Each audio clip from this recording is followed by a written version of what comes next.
Salam, kita bertemu kembali di dalam channel Akhir Zaman. Kali ini saya akan berbicara dengan satu tajuk, yaitu apa itu akhir zaman. Saudaraku yang dikasihi oleh Tuhan, akhir zaman itu berbicara mengenai dengan suatu periode waktu yang sangat panjang, yang sangat jauh, dan sangat lama. Saya ingin mengambil satu contoh, yaitu zaman penciptaan dunia, zaman penciptaan awal manusia, yaitu zaman Adam, sampai kepada zaman Nuh.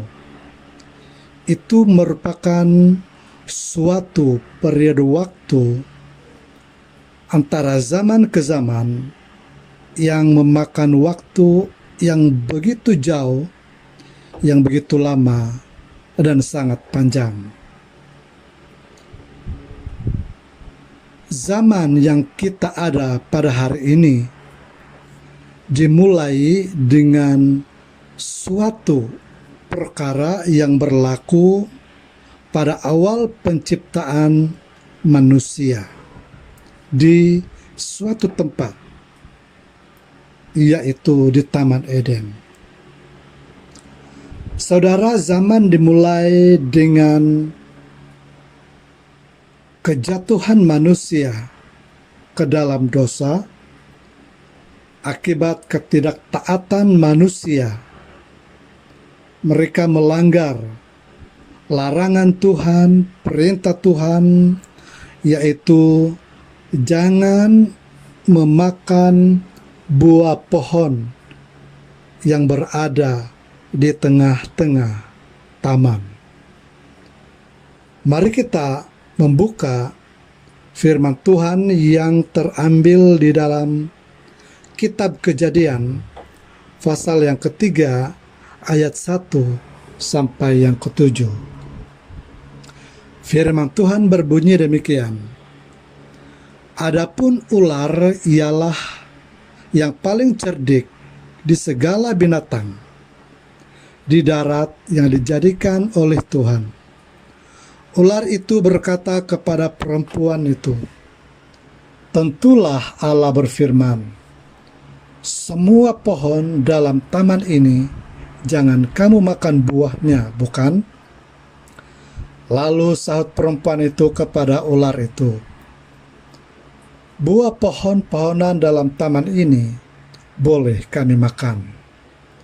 Tetapi tentang buah pohon yang ada di tengah-tengah taman, Allah berfirman, jangan kamu makan ataupun raba buah itu, nanti kamu mati." Tetapi ular itu berkata kepada perempuan itu, "Sekali-kali kamu tidak akan mati. Tetapi Allah mengetahui bahwa pada waktu kamu memakannya, matamu akan terbuka, dan kamu akan menjadi seperti Allah, tahu tentang yang baik dan yang jahat." Perempuan itu melihat bahwa buah pohon itu baik untuk dimakan dan sedap kelihatannya. Lagi pula pohon itu menarik hati karena memberi pengertian.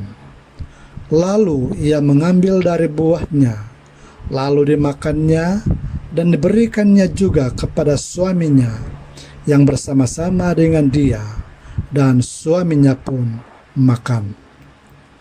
Maka terbukalah mata mereka berdua, dan mereka tahu bahwa mereka telanjang, lalu menyemat daun pohon ara dan membuat cawan. Saudaraku yang dikasihi Tuhan, kita mendengar dalam pembacaan di dalam kitab Kejadian 3 ayat 1 sampai 7. Dan kita tahu bahwa manusia telah melanggar larangan Tuhan, yaitu jangan makan buah pohon di tengah-tengah taman itu. Manusia jatuh ke dalam dosa karena ditipu oleh setan yang menyerupai ular. Sebelum manusia jatuh ke dalam dosa, manusia itu seringkali dilawat oleh Allah. Dan pada suatu waktu, setiap waktu, dari waktu ke waktu, Allah melawat manusia di taman itu. Dan Allah berbincang-bincang, bercakap-cakap dengan manusia, Adam dan Hawa.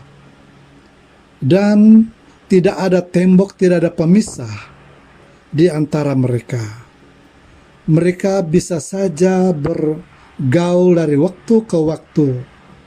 Boleh saja mereka bercakap-cakap, berbincang-bincang, bertukar-tukar pikiran antara satu dengan yang lain.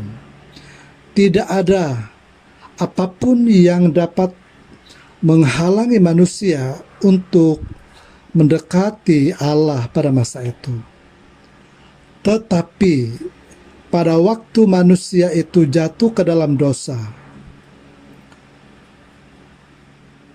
akibat ditipu oleh setan, akibat diperdaya oleh setan, manusia tidak lagi dapat bersekutu, tidak lagi dapat berbincang-bincang, tidak lagi dapat bertemu muka dengan Allah. Manusia bersembunyi, manusia ketakutan, manusia melarikan diri dari hadapan Allah. Itu disebabkan oleh dosa yang masuk di dalam hidup mereka. Sebelum manusia jatuh ke dalam dosa, manusia itu hidup di dalam kemuliaan Allah. Tetapi pada waktu manusia jatuh ke dalam dosa, kemuliaan Allah itu telah terangkat keluar daripada hidup mereka. Dan dosa menggantikan di dalam kehidupan manusia masuk dalam hidup, dan dosa itu menjadi dosa keturunan manusia sampai turun-temurun. Ketika dosa itu masuk di dalam kehidupan manusia, maka bermulalah zaman kegelapan menguasai seluruh dunia. Dunia dan kehidupan manusia yang seterusnya telah dipengaruhi, telah dikuasai oleh dosa. Dunia dan kehidupan manusia yang seterusnya telah dikontrol oleh sifat-sifat iblis.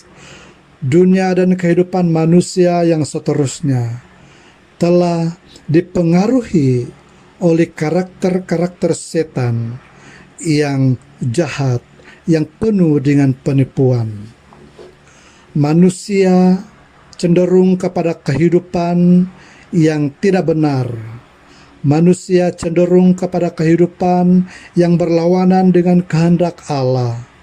Manusia terbuang jauh daripada hadapan Tuhan. Dosa telah memisahkan manusia dengan Allah. Manusia tidak dapat berhubungan muka dengan muka lagi dengan Allah. Manusia tidak dapat lagi berbincang-bincang, bercakap-cakap dengan Allah muka dengan muka. Allah tidak dapat mendekati manusia karena manusia hidup di dalam dosa, hidup dalam penuh dengan kenajisan. Zaman setan, zaman dosa, zaman kegelapan, zaman kejahatan telah menguasai dunia dan kehidupan manusia.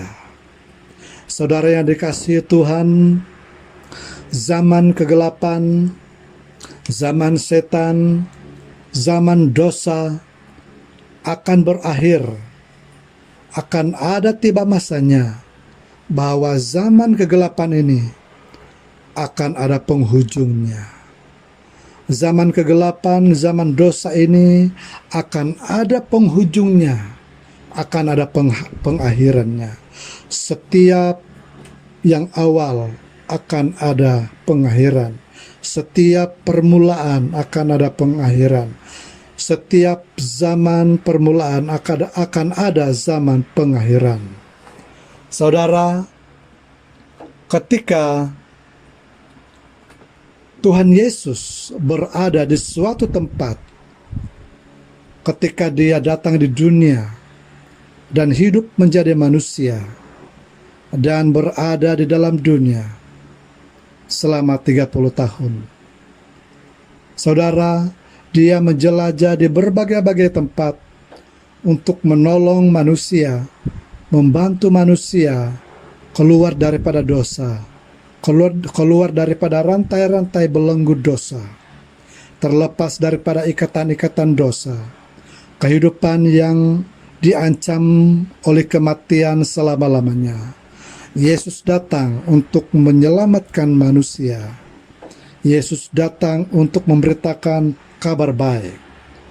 Yesus datang bukan saja untuk memberitakan kabar baik, tetapi Yesus juga datang untuk menyembuhkan, memberi kelepasan, memberi kesembuhan daripada sakit penyakit, kelepasan daripada ikatan-ikatan roh jahat. Suatu ketika Yesus berada di satu daerah orang Gadara. Dan ketika Dia berada di daerah orang Gadara, menurut Matius pasal 8 ayat 28 hingga 29, setibanya di seberang, yaitu di daerah orang Gadara, datanglah dari perkuburan dua orang yang kerasukan setan menemui Yesus. Mereka sangat berbahaya, sehingga tidak seorang pun yang berani melalui jalan itu. Dan mereka itu pun berteriak, katanya, "Apa urusanmu dengan kami, hai anak Allah?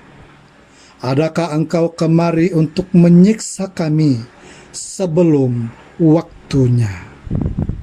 Saudara yang dikasihi Tuhan, kita melihat di dalam pembacaan Matius pasal 8 ayat 28 sampai 29.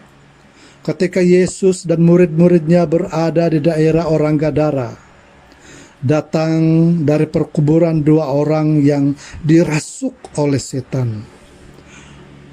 Tidak ada orang yang berani melalui kawasan ini, karena ada dua orang yang dirasuk oleh setan yang membahayakan keselamatan kebanyakan orang. Dan ketika Yesus berada di dalam daerah orang Gadara ini, dua orang kerasukan setan ini datang menemukan Yesus. Dan mereka langsung berteriak dan berkata-kata. Dan yang anehnya, saudaraku yang dikasihi Tuhan, ayat yang disampaikan oleh dua orang yang kerasukan setan ini, ayat yang ke-28 itu berbicara. Dan mereka itu pun berteriak, katanya, "Apa urusanmu dengan kami, hai anak Allah? Adakah engkau kemari untuk menyiksa kami sebelum waktunya?" Sebelum waktunya. Saudaraku yang dikasihi Tuhan, saya dapat mengerti, saya dapat memahami sebelum waktunya yang dimaksudkan oleh dua orang yang dirasuk oleh setan ini adalah waktu di mana kuasa dunia yang dipengaruhi oleh kuasa kegelapan, dunia yang dipengaruhi oleh dosa, dunia yang dipengaruhi oleh karakter-karakter setan itu akan berakhir. Waktunya akan tiba di mana dunia ini dan kehidupan manusia akan diakhiri, akan menuju kepada zaman di mana dunia akan menjadi aman, kehidupan manusia akan menjadi aman, kehidupan manusia akan benar-benar terlepas daripada kehidupan yang penuh dengan penderitaan, penuh dengan penyakit, penuh dengan penipuan-penipuan setan, dan kehidupan yang terarah kepada karakter-karakter yang dikuasai oleh setan. Zaman kegelapan pasti akan berakhir. Zaman sakit penyakit pasti akan berakhir. Zaman penderitaan kesusahan secara fisikal pasti akan berakhir. Zaman di mana ancaman kehidupan kekal manusia pasti akan berakhir. Zaman di mana setan memerintah dunia ini pasti akan berakhir. Saudaraku, zaman akhir itu adalah berbicara mengenai dengan berakhirnya pemerintahan kuasa kegelapan di dunia dan kehidupan manusia. Akhir zaman itu adalah berbicara mengenai dengan berakhirnya pengaruh setan ke dalam kehidupan manusia. Akhir zaman itu berbicara mengenai dengan berakhirnya era pemerintahan kuasa kegelapan ke dalam dunia. Zaman akhir itu berbicara mengenai dengan suatu kehidupan yang dipenuhi dengan damai sejahtera daripada Kristus. Saudaraku, terima kasih untuk perhatian, dan saya percaya bahwa apabila kita terus bertahan, bertekun di dalam kebenaran, hidup di dalam Yesus Kristus, kita akan masuk di dalam zaman milenium, yaitu zaman yang penuh dengan damai sejahtera, karena zaman kegelapan berakhir dan akan digantikan dengan zaman damai sejahtera daripada Yesus Kristus. Tuhan Yesus memberkati. Haleluya. Salam.